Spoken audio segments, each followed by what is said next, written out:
hearings nina Senador Dante Marcoleta, former Congressman Mike Defensor at dalawang co-accused sa kasong plunder kaugnay sa umano'y 75 million. Ay, shoutout Sunny Sardilia, Len De Los Santos sa mga umabol dyan. Lani Roy Stone, shoutout sa inyo dyan ha.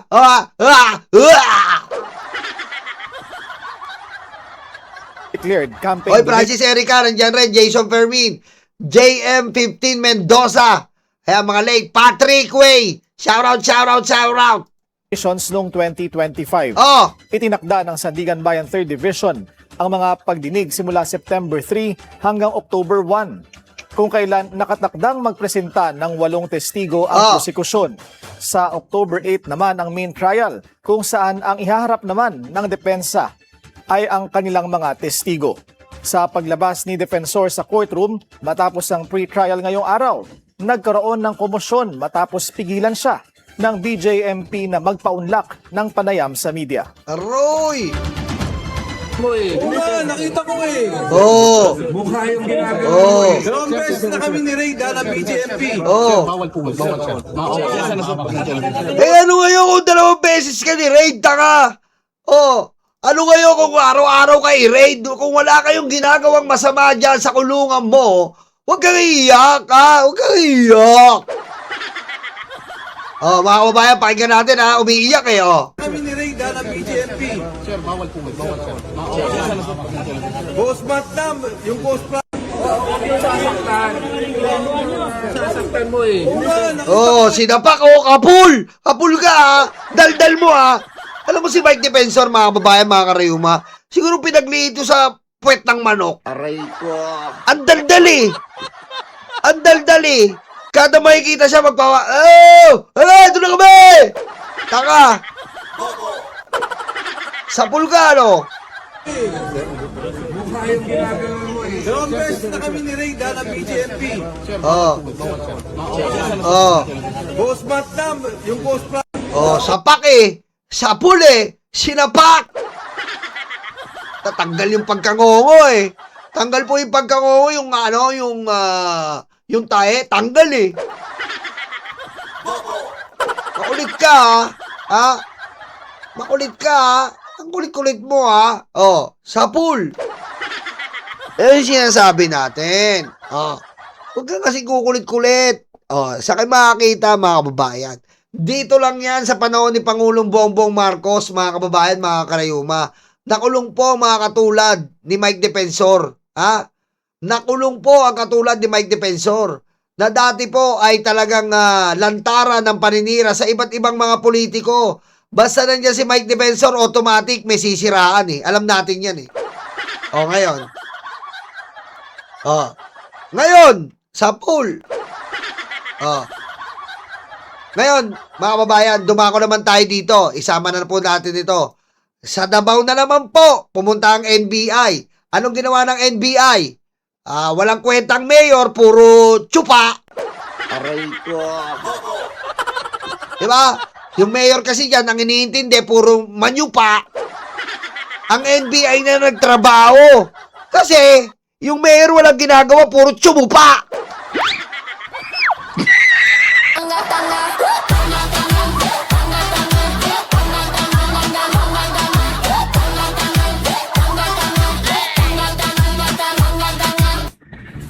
Aray ko. Yung NBI na nagtrabaho kasi bangag na bangag si Baste. Bangag! Bangag na bangag. Rosel Gerald Bar, shout out. Lilibet, shout out. Isa pa nga, Boss Nyolo. Wag na, ano pa eh. Binilisan ko kasi mag-ano yung live eh, magdidilaw. Lord na Matipo, Ma'am Heidi, Ma'am Irmac, shout out sa mga magkakapatid na kulubot dyan. Aray ko. Pakinggan nyo to, NBI. Sinalakay ng NBI ang isang steel plant sa Davao City. Ano kaya ang nadiskubre ng mga... Alam nyo, hindi ba makita yan, ha? Hindi ba makita ng pusang inang mayor na tsumutsupa na si Basteng Bangag? Hindi mo ba alam yan? Baste, kailangan pang lumipad ng NBI para trabahuin yung trabaho mo. Aray ko. Ha? Pero pagdating sa shabu, aktibo ka. Pagdating sa mga edits na ligaw, alam na alam mo. Aray ko. Hindi baste. Hindi magaling ka lang sa mga edits. Hindi magaling ka lang sa shabu. Kailangan magtrabaho ka. Aray ko. Hindi. Putik, papasok ka dyan. Papasok ka daw sa City Hall, 4:59. Pagdating ng 5, out ka na, pusang ina mo. Hi friends and not friends and not friends.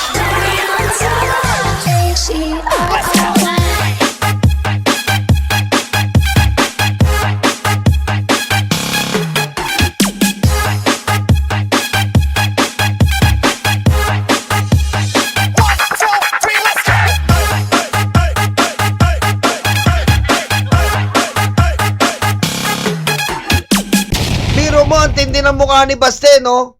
Pupunta yan, may hangover pa. 4:59, papasok. Lalabas 5. Tindi mo, Baste. Ang tindi mo. Aray ko. Operatiba rito. Alamin natin sa agenda report ni Laid Kabagani. Radioactive materials at substandard reinforcing steel ang natuklasan sa sinalakay na steel manufacturing facility Oh. sa isang barangay sa Davao City. Grabe, Pinangunahan ng NBI kasama ang PAOK at iba pang ahensya ang interagency operation laban sa Davao Mighty Steel Corporation. Nasa 174 Filipino workers ang na-rescue dahil sa peligro ng patuloy na exposure sa radioactive materials. Kita mo, hindi ba yung kaya ni Baste? Biro nyo, natatandaan nyo po, nung pinatigil po ni BBM ang Pogo. Pumunta rin po dyan ang NBI. Bakit kamo? Kasama po ang kagawaran ng ano po ba yung sino po ba yon? Yung umuhuli doon sa mga Pogo. Basta yun, hindi ko na matandaan eh. Biro nyo, nakakita po dyan. Tinigil na ni BBM yung Pogo. Nahuli po. Nahuli po dyan is almost 1 kilometer na Pogo site. Tingnan nyo. Pinatigil ni BBM yung Pogo, dyan may nahuli. Halos 1 kilometrong Pogo site. Ayun, PAOK. Salamat, Janet Rosario. Napakatalino mo, Janet Rosario. Ayun, Torres, shoutout. Diba? Sabi nito, yung issue ng flood control ni Bangag at Tamba, bobo. Yan lang naman po ang isang DDS. Pero gusto ko may mga DD. Ba't na yung binilak mo? Sayang naman your Filipina page. Alam mo, Torres, tarantanga. Ako nga mismo naiinip na ako eh. Sinabi ko dito araw-araw, kasuhan nyo na si Martin Romualdez! Aray ko. Paano makakasuhan si Martin Romualdez? Ayaw lumabas ni Gutesa! Pero mo na unahan pa ni Marcoleta at Defensor? Oh yeah! Aray ko. Diba? Biro mo kasi pag wala ang kaso po, hindi pwede yan na Hershey. Kailangan lalabas si Gutesa. Ayaw na lumabas kasi napahiya na eh. Diba? Ayos lang your Filipino page. No problem. Diretso. 14 naman ang naaresto. Oh. 10 Chinese nationals at 4 na Pinoy habang 7 ang Narinig nyo kung ilang Chinese national na naman. ang naaresto. 10 Chinese nationals 10 Chinese national na naman. Ano na naman yan? Kaalyado na naman ng mga Duterte. Pusang ina, Baste. Tigil-tigilan nyo. Alam mo yung mga ano yan eh, sa buhatan na ng mga Duterte yan, mga Chinese. Diyan po sa Davao. Diyan po nagsimula ang Pogo kung matatandaan nyo. Sa pangunguna po ni Michael Yang. Yan po. Ang isang mall po diyan po nagsimula yung Pogo. Diyan po nagpatayo sila ng Pogo diyan. Hanggang sa ginawa ni Duterte, ginawang nasyonal ang Pogo. Para tulungan ang kaibigan niyan si Michael Yang. Aray ko. At syempre, idol ni Baste, siguro ang tatay niya namiminger ng katulong. Idol ni Baste, yan. Hindi po matatapos sa mga Duterte ang alyansang China. Ayan na naman po. Yung birth certificate na humigit 1,200. Sa Davao din po nang galing na ginawa nilang Pilipino. Oh. Gawa na naman niya ng mga nila Baste Duterte. Kinukonsinti nila gumawa dyan sa Davao. Pero ang dami nilang kinikita sa mga illegal, hindi man lang mapagawan ng hindi man lang mapagawa ang lugar nila, Dugyot, Bantot, Luga, Bangag. Aray ko. Oh. Na naman po, 10 Chinese national na naman po nakasabot ng mga Duterte. Ang gumagawa na naman po ng illegal. Biro nyo po prone o active, radioactive. Pinapayagan nila. Wala po silang puso sa mga tao na nasasakupan dyan. Na kung mapahamak po ang kalusugan, wala silang pakialam. Basta makasyabu si Baste, makahigop ng etits, at ang maigit pa, makakubra ng pera. Yun ang importante sa mga bangag na Duterte family. Aray ko. Diba? Naguulan pa ngayon. Anong paborito ni Baste? Makahigop ng etits. Baka dumating po ang pagkakataon, mapalitan si Dr. Jose Rizal. Ang maging national hero natin ay si Pangulong Duterte. Aray ko. Ano ang gagawin mo kapag nalaman mong may kapatid ka sa labas? Papasukin ko.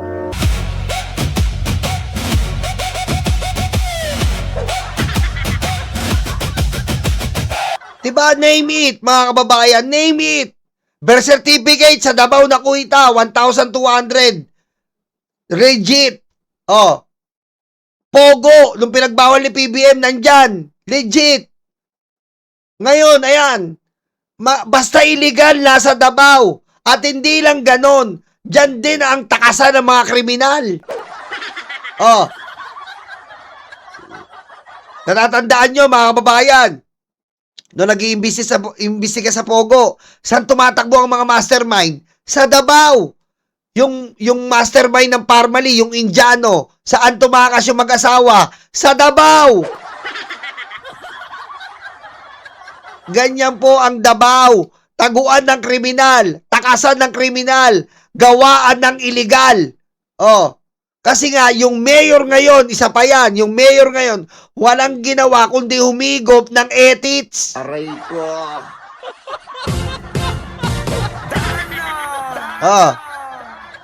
Ano pa? Walang ginawa kundi magsyabu. Aray ko. Bangag na bangag. At 4 na Pinoy habang 7 ang pinaghahanap pa rin. With regards to the 10 arrested nationals, ang issue na usapan dyan is yung discrimination. Bakit yung mga workers na Pilipino ay pinakawalan at yung yung Chinese workers ay hindi pinakawalan? Those were the issues na nire-raise ng China Embassy before they issued that statement to me na Beijing is considering retaliation. Hindi na iba. It's not targeting about a certain nationality. It's not. It's purely implementation of the law. Ayon sa Philippine Nuclear Research Institute o PNRI, may nakitang radioactive isotopes gaya ng... Kita mo? Yung radioactive po, delikado po yan. Yan po ang unang kinukonsider kung magtatayo ka ng planta. Kung ang mga chemical bang yan ay radioactive. Ibig sabihin po, katulad po ng hazardous po o may epekto po sa kalusugan ng mga mamamayan. Pinayagan ni Baste. Bakit? Pinayagan ni Baste kasi nga busy siyang humigop ng etits. Aray ko. Wala silang pakialam basta pumaldo. Wala silang pakialam basta may butong nakahain. Aray ko. Kaya Dabawenyo, walang pakialam sa inyo mga Duterte, sabi ko sa inyo. Walang pakialam. Alam lang nila magpakabangag. Aray ko. Alam lang nila magsyabu-syabu. Aray ko. Kaya General Torre, mag-isip-isip ka. Itaguyod mo, itayo mo ang dangal ng Davao City. Palakpakan, General Torre!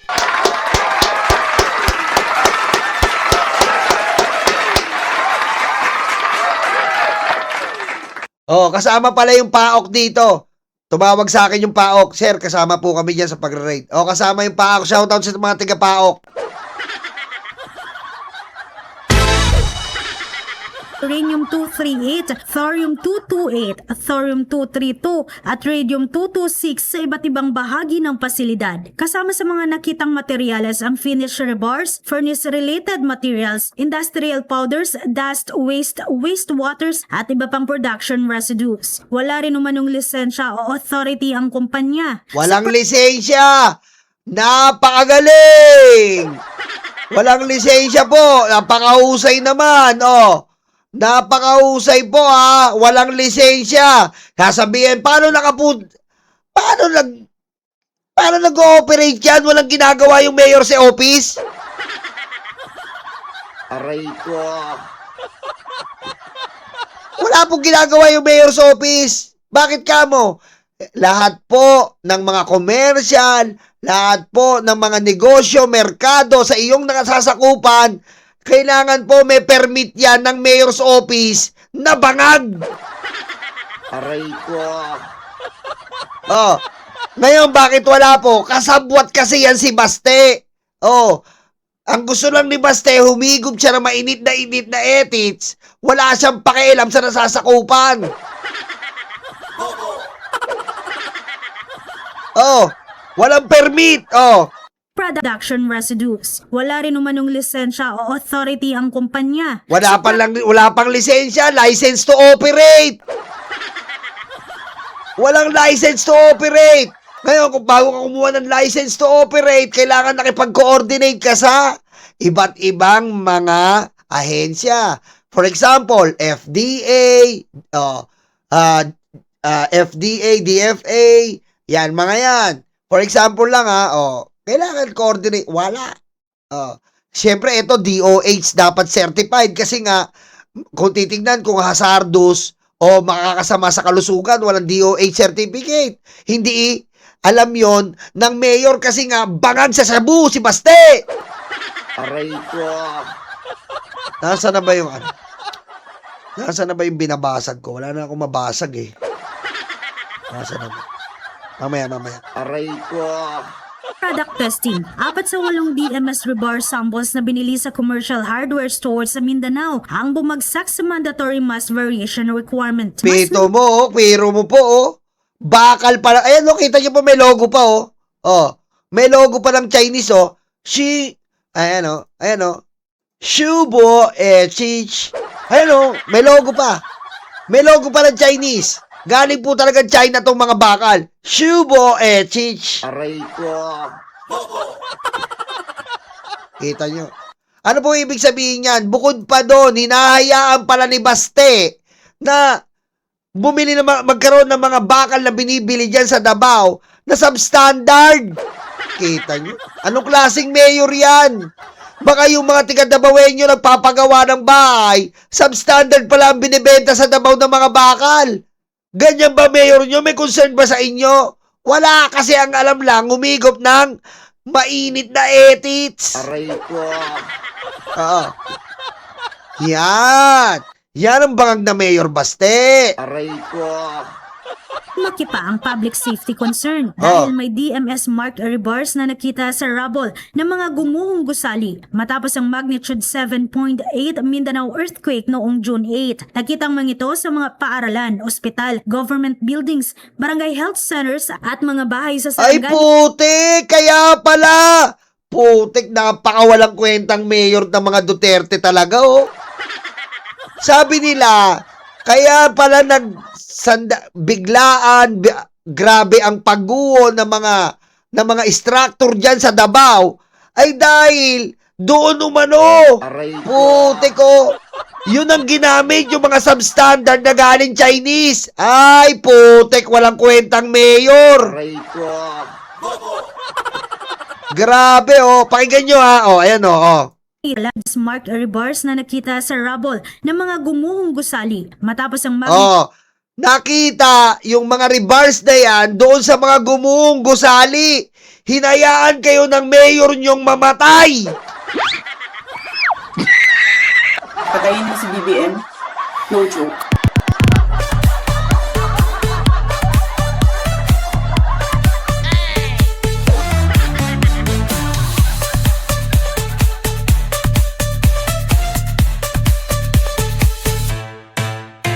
Aray ko.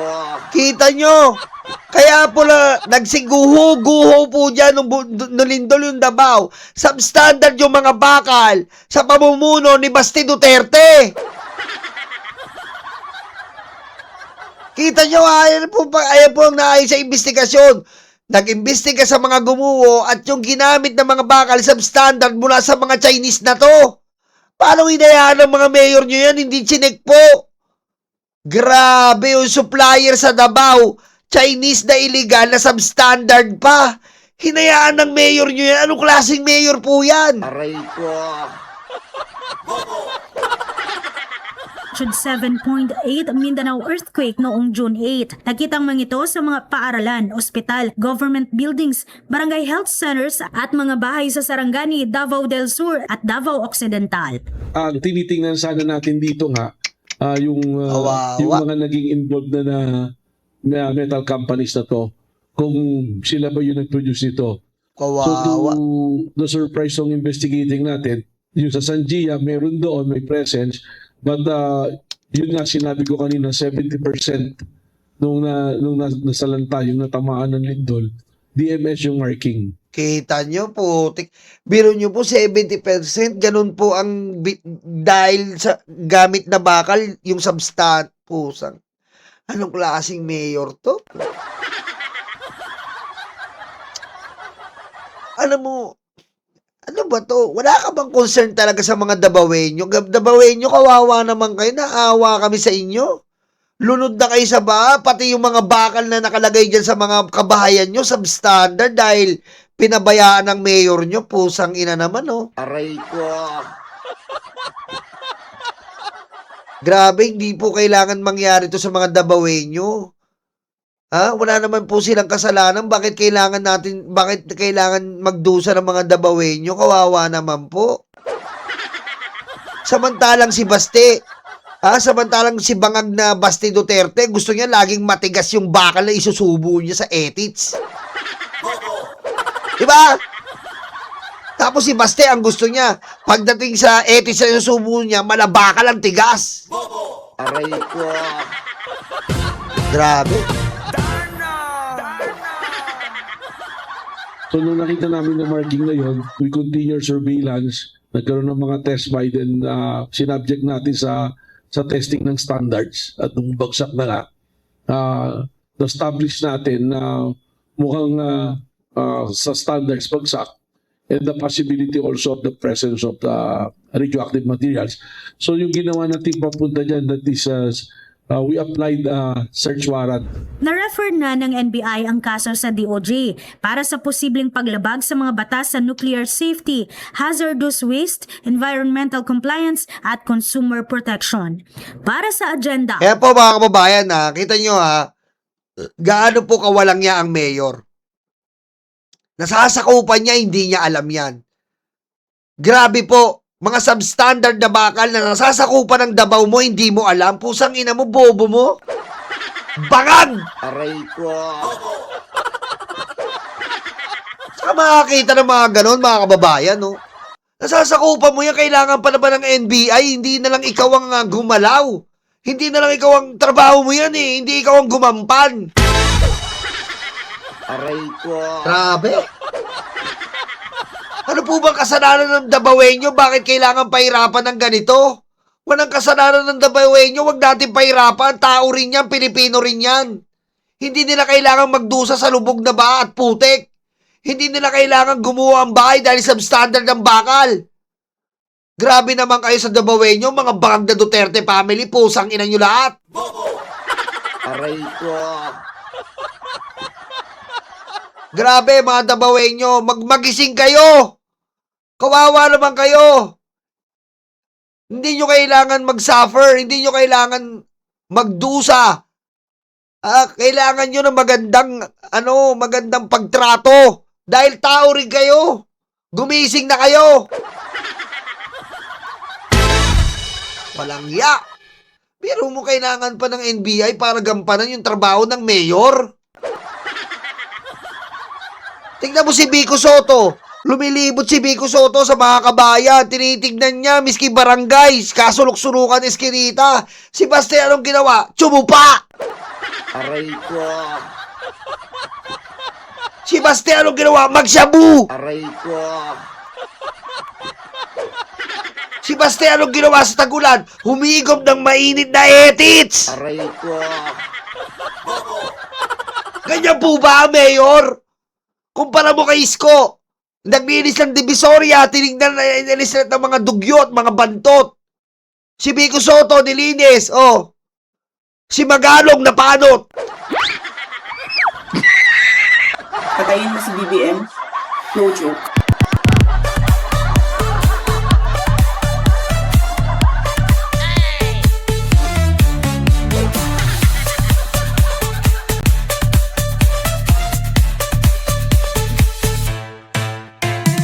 Uy, grabe ka naman, Yolo. Ba't pag ganyan kay Magalong, panot lang ang ginawa? Grabe. Ba't pagdating kay Magalong na panot? Eh, yun lang ang di-describe ko. Aray ko. Ano ba di-describe ko doon? Wala rin ginawa. Ano di-describe ko doon? Grabe ka naman, Yolo. Pag kay Magalong, wala ka. Kay Vico Soto, lumilibot sa eskinita. Si Isko, nilinis ang Divisoria. Kay Magalong, napanot lang. Aray ko. Mga kababayan, yan po ang sinasabi natin. Kailangan po ngayong panahon na yun, ngayon, ang mga politiko natin, kailangan mag-step up kayo, hindi yung patanga-tanga, pasyabu-syabu, pahigup-higup lang kayo ng ethics. Hindi po pwedeng ganon, mag-step up kayo. Dahil ang ating mga kababayan ay talagang hinahanap ang serbisyo politikal o serbisyo ng mga politiko. Hindi yung putik, patanga-tanga ka, pasyabu-syabu ka, patira ka ng patira sa puwet.